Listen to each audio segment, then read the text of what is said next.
namoonni akka hiyyaa kana taatanii beektan ijoolleen itti addee qooshaa haati jiiste fuutee lafaa haastee bakkaan isaan jiran dheefa kilaasii isaanii dheessee kilaasii biraa dhaqee osoo niif hin ciisu kaniin arrafu jiru hirriba ajaa'ibaa kan arrafu jiru dhufanii qooshaa haadhaa guutuu na dibanii quufanii haati firraa dhufteetuma akka gootu gisee nii filadde silaa qooshaan baddee jeetiin viidiyoo si waraabee dhiifamaadhaan jette dhiifama kana jiraame dhuftee dhaabbattee viidiyoo na waraabdiin kuufteeti viidiyoo san lafaa haastee laa ijoolleen akkasi goote naan jette amma tana ijoolleen na godhe moo isiin na godheen jedha waan ajaa'ibaa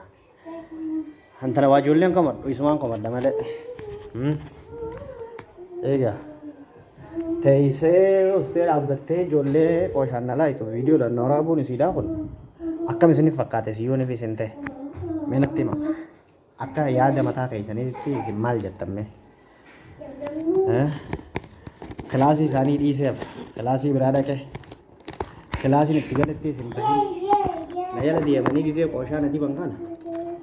anis ilmoo namaati akkamittiin jiran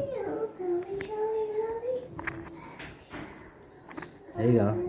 mee akkamittaa jiran yoo isin taate mee isa jiraatan kilaasii si dheessitanii fi deemtan bira kilaasii isin dheessitanii itti galtanittis gisee isin jala deemanii kana isin godha kana ijoollee qomattamu haadha qomattan yoo isin taate akka mataa keessaniitti isin gaafadhe gaafitan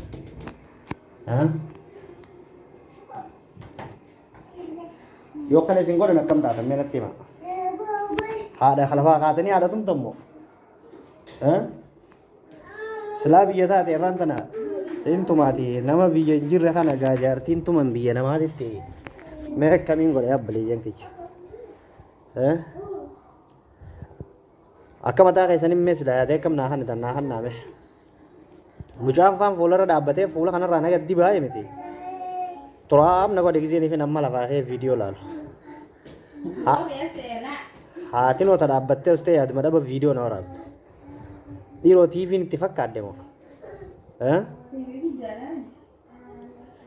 tiivii akkanaatu jiraabe egaa abbaleeyyan gayya